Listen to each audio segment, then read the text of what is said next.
The Fury 1000!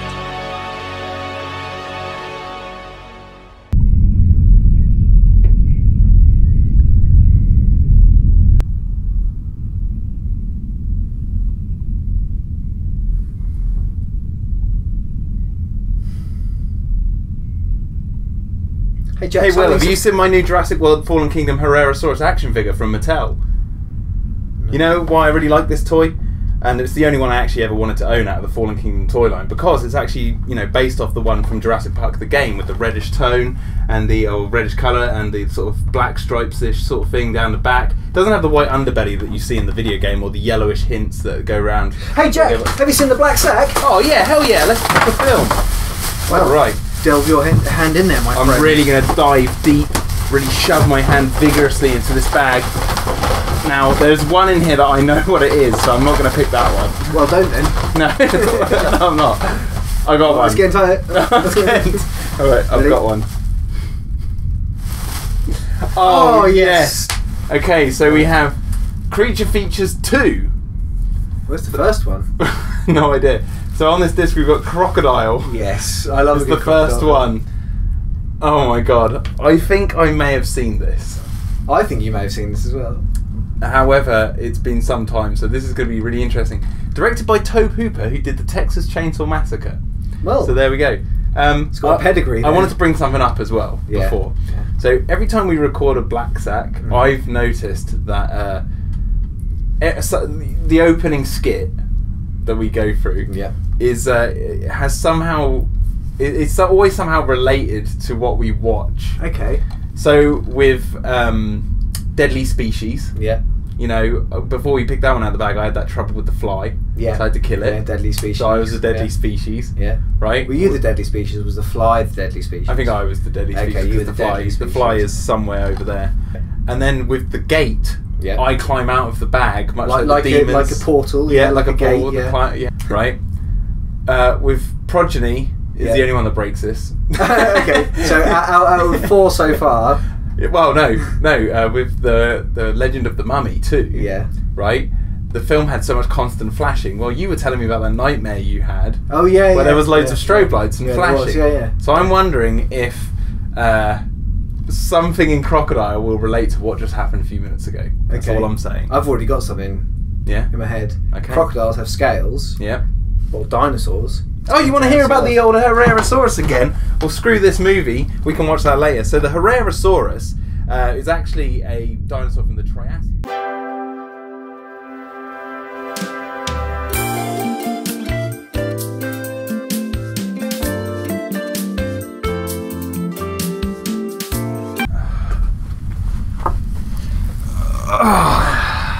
So, El Crocodile. El Crocodile. So, Will, actually I picked it out. Shall I try and explain the plot? What do you want to do? Try and explain the plot. Okay, alright. The plot of Crocodile is basically a group of That's where I'll stop you. Yeah. Right? There was no plot. I'm entirely convinced that from a human perspective there was no plot. But carry on with your... Actually, let me tell you what just happened. Okay, yeah. not the plot. Not the plot. I actually agree with you. There is no plot to this movie. So, a group of horny teenagers, horny, drunken, drug-taking teenagers, as stereotypical as you can get. Spring breakers, yeah. Spring breakers and a dog. Right? Fluffy dog called Princess. Go out into the middle of a what looks like a pond, although it's meant to be, I believe, this great expanse of body of water in the middle of... They're talking about it's like these massive wide shots of lakes and these boats going on lakes, and then you look at the actual where they filmed it with the boat on it, and you see it from all angles, and it's a pond.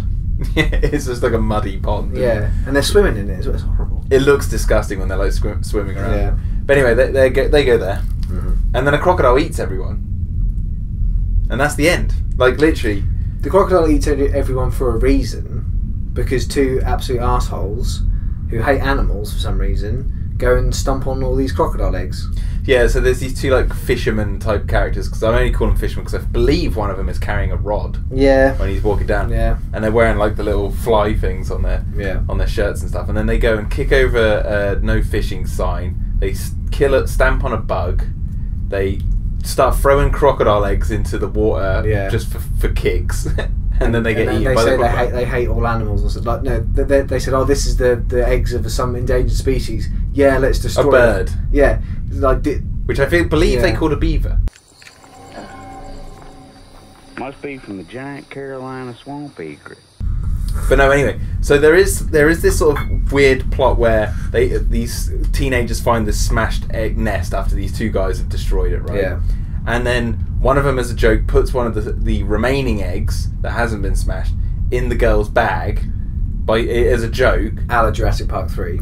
I will get more onto that, right? And then they unknowing to the group, she's walking around with the egg in her bag, and thus the crocodile is following them around. And then at the end of the film, just like the end of Jurassic Park 3, she gives the egg back to the crocodile and leaves. Now, what I was finding interesting was this film, I do believe, it doesn't say on here, but the end of this DVD came out in 2002.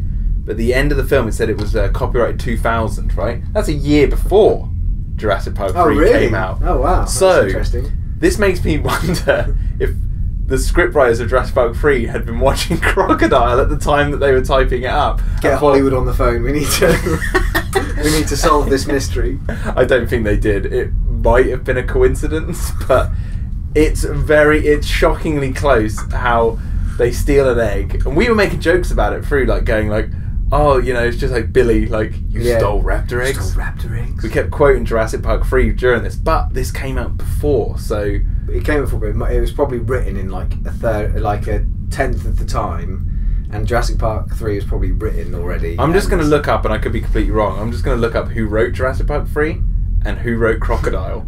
Was it a big crocodile? It's just a crocodile. Yeah. I love these stories of stolen eggs. No one better steal my eggs.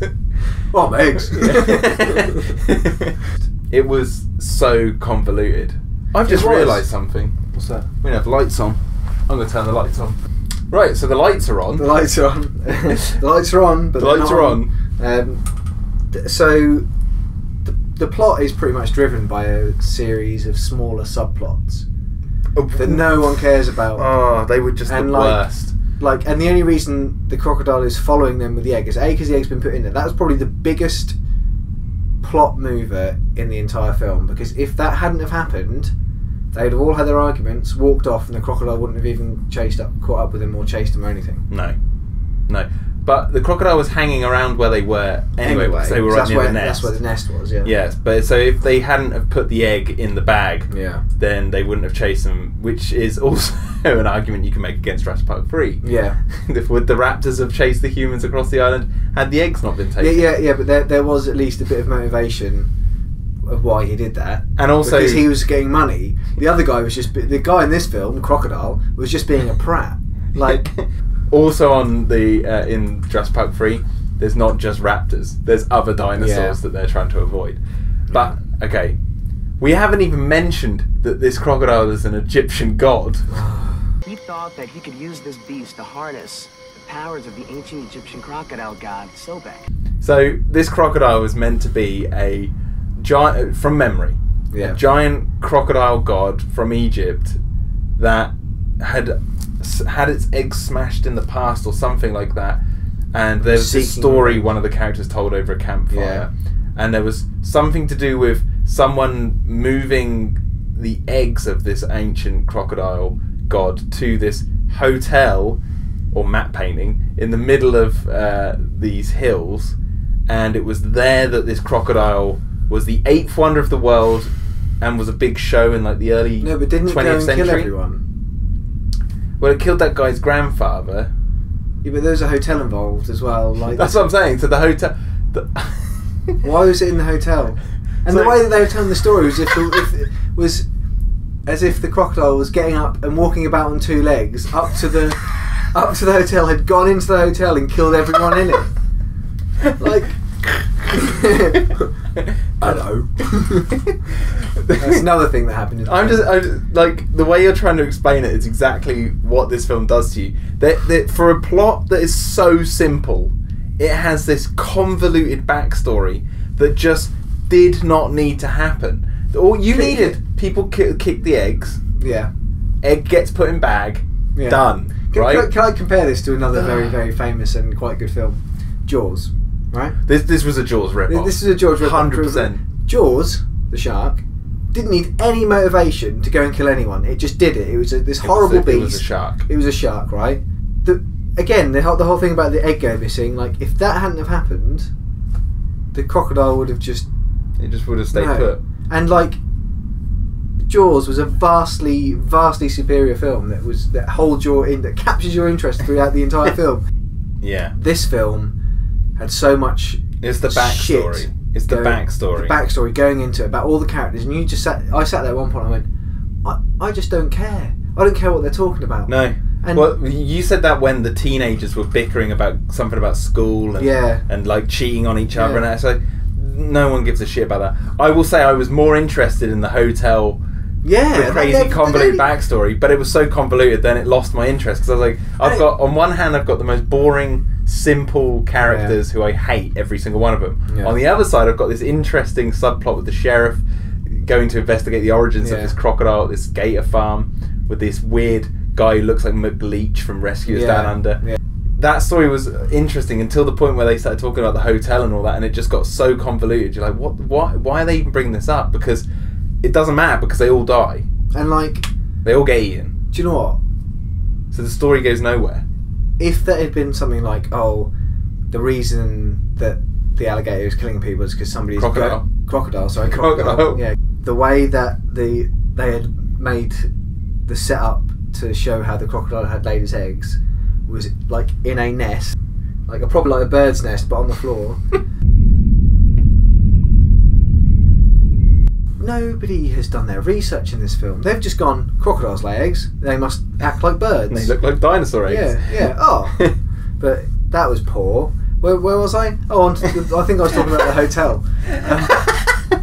So if that hotel had like belonged to someone's family, and like in 2 years' time, if no one went and claimed it, it would rightfully belong to them or something like that. And what they were doing is goading the crocodile into killing people for them. That would have been so much more interesting. Yeah. This was just like some kids out in the woods. What you're describing there is the Texas Chainsaw Massacre. Yeah. Right? So, which is it's interesting you say that. Because it's directed by the same guy. So, like, in that film, Leatherface, guy with the chainsaw, he, like, the equivalent of the crocodile, he's like with this weird family, and they're like this unit, and obviously he's like part of it. You'd want, like what you're saying, the crazy people to be living in the hotel who command this crocodile. Yeah, basically, and it like can be mystical. Why not? You know, but it's like or like a Scooby-Doo mystery where somebody's trying to use the crocodile to scare everyone away from the hotel so they can, for whatever reason. Yeah, exactly. They should have gone that route, because that was the way it was, like basically laying the groundwork, and then obviously, as I've mentioned, everyone gets eaten, so it doesn't matter. Aside from like 3 of the cast, and they're the 3 you just don't care about the most. And they with the hotel, they showed it like 3 or 4 times, and you thought they've got to get there eventually. I thought the climax of the film. So just for context, I've seen this film many, many years ago. Couldn't really remember exactly what happened. I knew the scene, which I'll talk about in a second,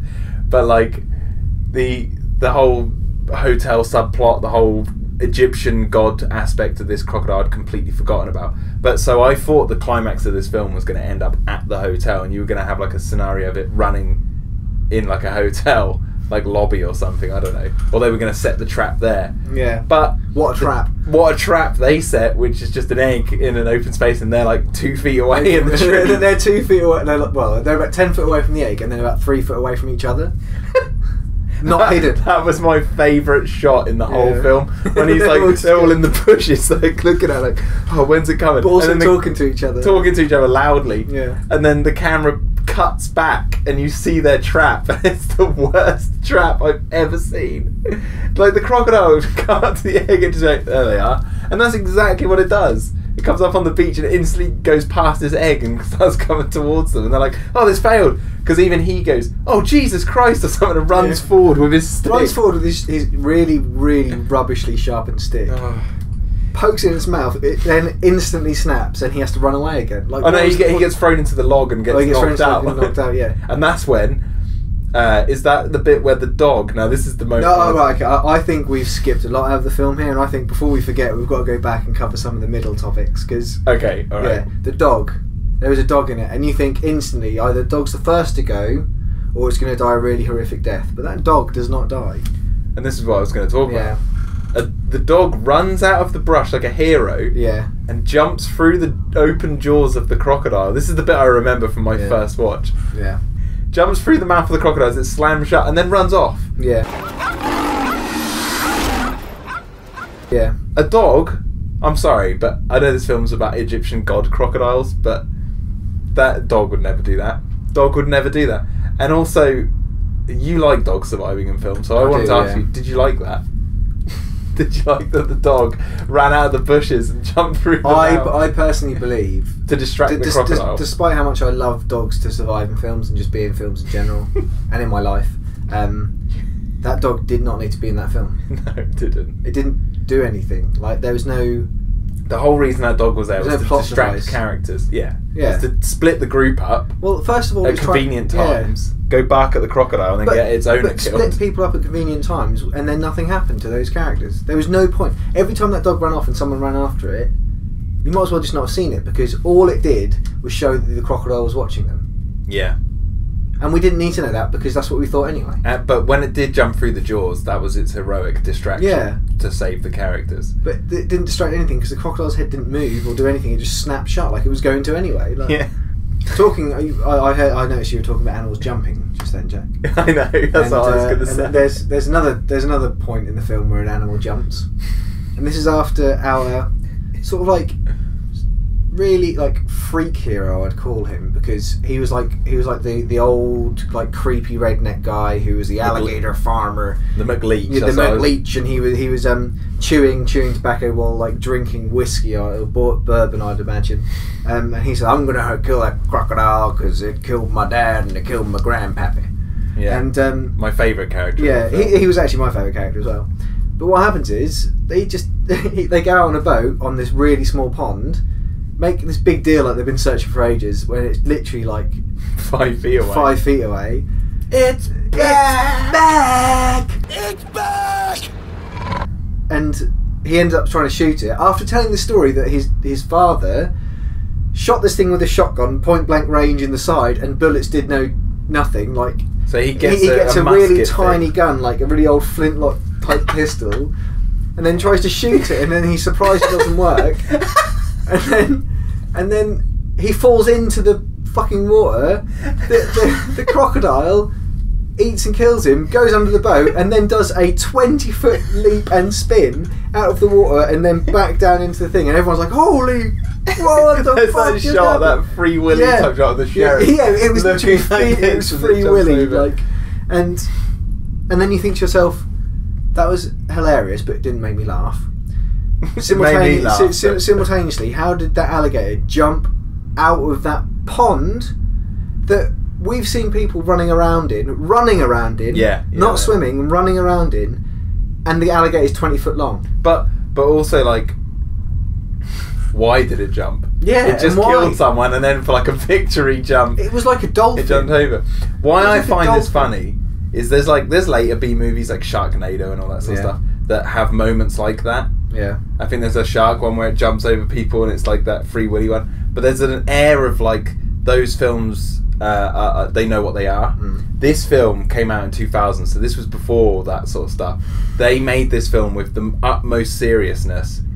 The film was not played for laughs, so it was more funny to me when it did the jump out of the water, because it was like they took this so seriously that they thought that was going to be like the whole "oh shit" moment of the movie, but it's totally not. Why do people make films like that? Like, I don't know, so we can make a Black Sack. yeah, I that's guess. true. My point of reference was the actors. Yeah, they did it In because Tobe Hooper was attached. Not only did he do Texas Chainsaw Massacre, he directed Poltergeist, the best ghost movie of all time. And he has. Are you sure this is the same guy? It says it right on the front here. I don't believe it. Like, he's done other movies, but this, I remember seeing this when I was a kid and thinking, what happened? And there's weird. When you were a kid. No, I did, because I'd seen Poltergeist, Yeah. and I'd heard of Texas Chainsaw Massacre and what a legacy that had. So I had really no doubts that it was a good movie, right? But then when I watched this, I was like, this is just shit, and it makes me think he was just. It felt like he was just doing this because. What else am I going to do? And there's certain shots he uses in this that really emulate Texas Chainsaw Massacre. So you can see him there's moments in this film where you're he's not directing at all, which is where we see the cactus 3 times. When the characters are walking through the woods, we see the same cactus 3 times. And you think you're okay, this is really weird because the overhead shots they're doing of the helicopter and the boats and whatnot, they're in lush mountainous areas with lots of water, etc. Doesn't look like that part of California, and then suddenly they're on the ground running through this really arid forest, not green at all, not swampy, even though they've been telling there's 30 miles of marshland. There's 30 miles of marshland, and there's no marshland. It's all dry, arid forest, and then you see that you just don't get it whatsoever when they're running through this. Well, they see then you see the cactus, yeah. And then they're running a bit more, and then you see the cactus as the audience again, and you think they're about to say, "Oh, we've been here before. I remember this tree." Yeah, we've been running in circles. Oh my god, you're sending us the wrong way. Yeah. Where's the road? But no, they don't say that. They carry on running, and then you see it a third time, and you think this is someone's back garden. This is it's filmed in a very select very area. It felt like he was just phoning it in, and I don't blame him. If he had to make a quick buck, I guess that's one way to make a crocodile movie. It also feels like this film was censored. Yeah, probably because it looked like there was going to be nudity and stuff in it, but it's cut down. Cut out, yeah. And it might be just because of this DVD. So even though this is rated an 18, there was really nothing in the film aside from gore, and not an excessive amount, and not really an excessive amount. I wouldn't even describe it as a lot. No, not really. It's just a lot of blood splattering, and that's about it. The guy gets cut in 2 at one point, and you see a severed hand, but that's really about it. Yeah. Oh, you think what I'm thinking? No, I don't know. That ice box, and the sheriff and the guy who wants to hunt, who wants to hunt the crocodile, go up to this up to this fisherman who's like, "I'm sorry, sheriff, but I fished most of it out of the water," and you're thinking, what has he fished? Oh, it's a body, probably a body. And he opens this this chest, picnic chest, full of ice. And there's a head and a hand in there. And then the bloody Crocodile Dundee character walks up and says, "Do you mind, Sheriff?" And the sheriff says no. And you think, what's he about to do? And he picks up the severed head of this guy. And Jack says, child. Yeah, this kid compared to him, who's probably 40 years younger than this guy. And the sheriff. You'd have thought the sheriff. You said I thought the sheriff would have had a problem with that. Handling evidence. Well, I also was internally thinking, and I'm glad you brought this up because I've now remembered my point. Is you'd think the sheriff would contest him, be like, "No, don't touch it. It's evidence." Yeah. And him being his character, he'd be like, "Sheriff, I'm not listening to you." Yeah. And pick it up. But he after he's done looking at it, he's like, "This is a crocodile thing, a crocodile attack, no doubt." Blah blah blah blah blah. Throws the head back in. He slams it. He slams his head back into the into the icebox, and you're thinking that was a kid. How bad this is, Sheriff. There was a kid 5 seconds ago, and not only that, the sheriff met that kid earlier that day or the day before. And if you really delve into that bit, the reason the guy picks the head up is to see if the spine had been snapped. Yeah. And you think to yourself, it's a severed head. It's a severed head. Why do you need to pick it up to know if the spine snapped? There's no spine left on it. Okay, so can we talk a bit more just about that character, but the characters the other weird character? That is literally what I was about to talk about. The sidekick. Yeah. The sidekick character. The Igor character, yes, master. It's but the redneck version. Again, there was no need for him, that character, to do anything. He just dealt out some exposition and then fed. He was looking after the crocodile. But he was, but secretly from the other crocodile, the alligator guy, and then it was this weird guy, the smaller weird guy, decided that he actually worshipped this crocodile. But then when he was feeding it, saying, "Go and kill all these people, go and kill all this," just like you did Blower, go and kill all this, and you think, "Oh, they're in cahoots." He's actually he's taking Finally, it's getting interesting. It's getting interesting. There's a really good secret plot into this. It's not what I would have wanted, but at least it's something. Yeah. The crocodile just eats him. Or actually, no. There's a Crocodile 2, right? There's a Crocodile 2. So you don't actually ever Spoilers. see... There's a Crocodile 2 on this DVD. You don't actually ever see the crocodile kill him. You see a POV shot from the crocodile and him going, "No! No!" But it never cuts back to anything else. So I think he's still alive and he's going to be a Crocodile 2. Okay, well, we'll have to wait till the inevitable Black Sack episode where we pull Crocodile 2 out. Yeah. Maybe it'll be next time. Could be. It's random. Could be. But the actor, you pointed this out, like the actor who played like the sidekick redneck, the weird guy covered in scars and stuff with his handle bleeding or whatever.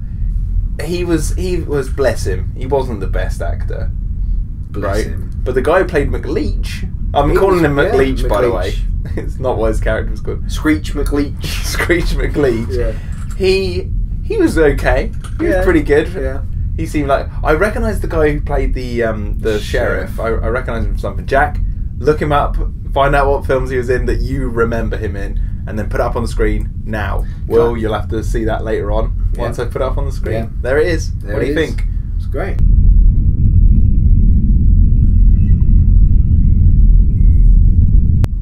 I liked him, though. Yeah, he was good. As a character, he's quite good, and I'm really disappointed about the way that he died. Those two should have been the heroes. Yeah. Those two should have been the heroes, along with the girl. The girl who we believe... Okay, I've made another film out of this, right? It's the same film. Except it doesn't have any crappy teenagers in it. Or maybe it does. I could have watched the whole movie of the sheriff and McLeach. At the start, there's teenagers at spring break on this big lake. It's a big lake, this one. Vast. So there's lots of little places to hide. And a bit like Lake Placid. Yeah, right. And... you see them, and some of them die, and then you've got like the chief from, what's the name of the Jaws? The guy in Jaws, Chief Brody. Chief Brody. Yeah, there you Chief go. Brody. There's a guy called Brody in this film as well. Was there? Yeah, the main teen. Was he called Brody? Yeah. Holy shit. So anyway, you've got the sheriff, and he's like investigating these. I'm just making Jaws. You just. Actually, no, I'm just making Jaws because you've got Sheriff Brody, or Chief Brody. And then the other guy who thinks he can take down the crocodile. Yeah, he's Quinn. Screech McLeach. Screech McLeach is Quinn. Yeah, but I was going to bring this up earlier when we were talking about it. There's the scene where they go out on the water with the torch at night to go look for the crocodile. Well, that's what they do in Jaws. That's what the Hooper and Brody do. They go out to look for Jaws. And they drink. And they swap stories, and that is exactly what happens in this. Do you remember with the torch at night when they were looking for the crocodile? They're shining it around, and then there's a POV shot of the guy, of the sheriff, like angling the torch, and he angles it up to the trees and starts looking in the top of the trees for a crocodile. So right in the opening of the film, these two fisherman guys go out and they go and destroy these animals' nests. Yeah. Fuck. One of them runs, the one where the big yellow wellies, runs to his car to escape, doesn't close the door, so the crocodile gets in, chews him to bits on the seat, and then when we say gets in, it's not like a person getting into a car, its head goes in. Its head goes in, because it's a big croc, right? Chews him up in the front seat, and then proceeds to push the car into the lake. And it does this knowingly, because there's a certain shot, it like pushes the car into the lake, so it's like it just hid evidence. So we looked at each other when that was happening and going like, what we were questioning it, going, was the crocodile pushing the car into the lake? Like, but what? It must have been. Yeah, it was hiding evidence, because you know what, because it was a god. Well, it was an Egyptian god. How did we not know? The car wasn't rolling away before it got there, so the handbrake must have been on. It pushed it uphill. It pushed it uphill. But yeah, so that was the first thing when we were like, wait a second, this is no ordinary croc.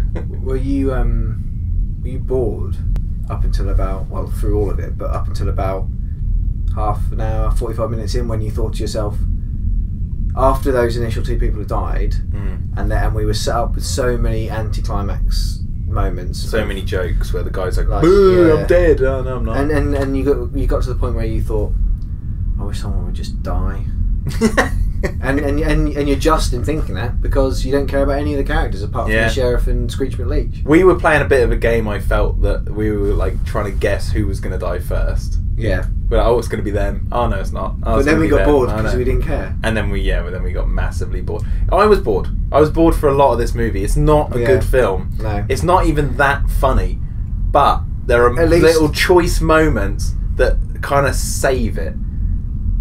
Do you know what I mean? Kind of. Well, it's not. It's definitely no Curse of the Screeching Mummy or whatever we watched last time. Like, okay, no. Now I'm going to have to explain that. So, Bram Stoker's Bram Stoker's Legend of the Mummy 2 that we watched last time. Yeah. For ages, I couldn't work out why I couldn't find this film, so I could take some screen caps or stuff for the V. Yeah. And I found out it's because the name had changed. They'd changed the name. The film's name was changed to Ancient Evil. The Scream, was it something like Ancient Evil Scream of the Mummy? Yeah. Which the Mummy doesn't scream. The Mummy doesn't scream in the film. So again, that title's just wrong.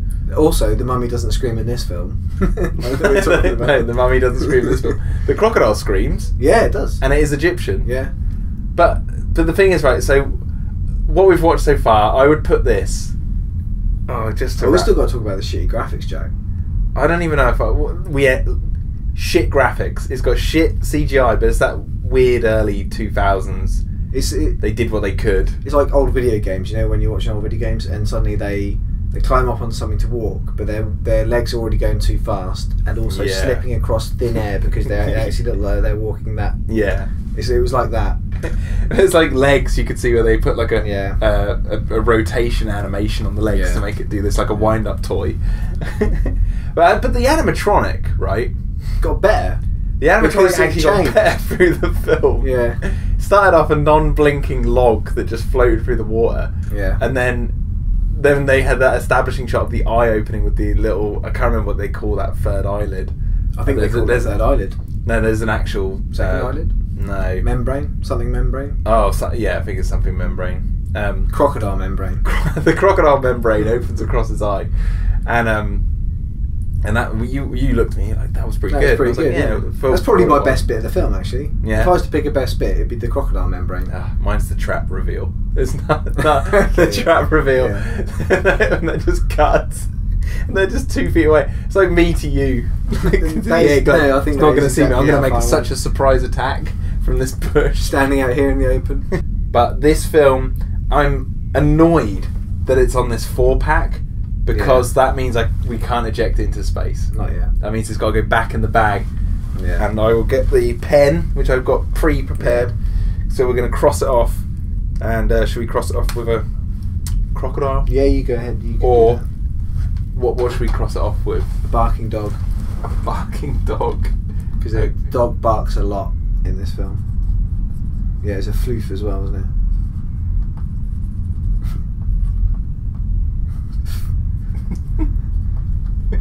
There you go. Oh, okay, yeah. Barking fluffball rubbish dog. There you go. Give it some legs and a little pom tail. There you go. Brilliant. There you go. It looks a little bit like a fat crocodile.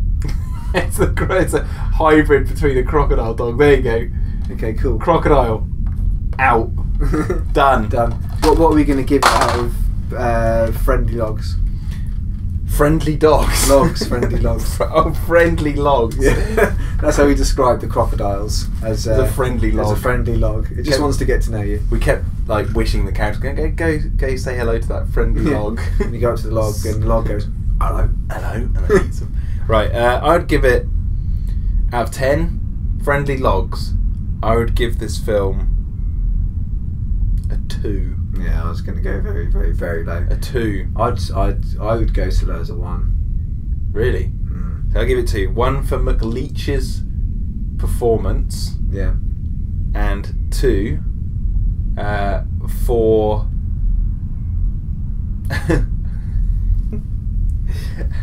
potentially inspiring Jurassic Park 3. Okay, no, it doesn't get that for me. I think Jurassic Park 3 was written way before that.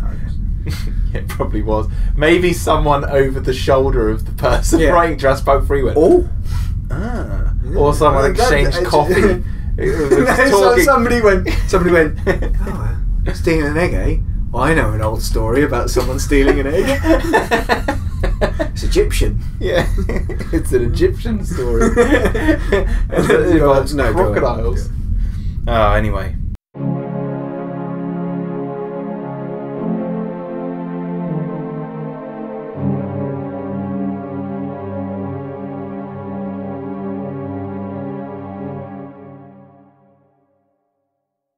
Right at the beginning of this episode, Will, are you listening? Hmm? So right at the beginning of this episode, I said that it would have something to do with... so I just thought you were talking about it and I just zoned out. I'll get there. I was saying that I always predict that like whatever we pull out of the bag has something to do with the skit we do at the beginning. Yeah, I was going to ask which we don't plan, we just do off the cuff. Yeah. And I held out this Jurassic Park toy and started talking about it, and lo and behold, this film looked like Jurassic Park 3. Sounded like Jurassic Park 3, right? Yeah. Anyway, so the Herrerasaurus was...